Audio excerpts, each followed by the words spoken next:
Ads भी चला सकते हैं। अच्छा ख्याल है ना? मैं ऐसे नहीं देख सकता जिस तरह तुम लोग देख सकते हो। ये नामुमकिन नहीं, जरूर करेंगे। हाँ बिल्कुल। यार तुमने भी क्या गाने वाली गाय का टॉपिक छेड़ दिया। छोड़ो ये, तुम जाके अपना गिटार लेके आओ ना, हम सब तुम्हारा गाना सुनना चाहते हैं। आज का दिन तो बहुत अच्छा है गाना सुनने के लिए।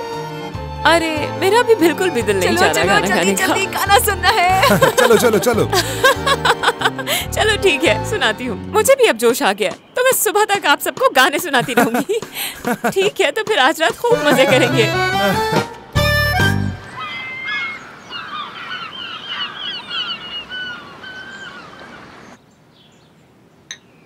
क्या वेसल साहब की कॉल आई? नहीं। करेंगे कॉल, इसके अलावा चारा नहीं। इतनी बेहतरीन नौकरी खो जाने की वजह से उन्हें तो नींद भी नहीं आई होगी। वो यहाँ आकर हमसे ऐसी बातें करते हैं हमदर्दी हासिल करने के लिए। वो सोचते हैं उन्होंने जो किया वो माफी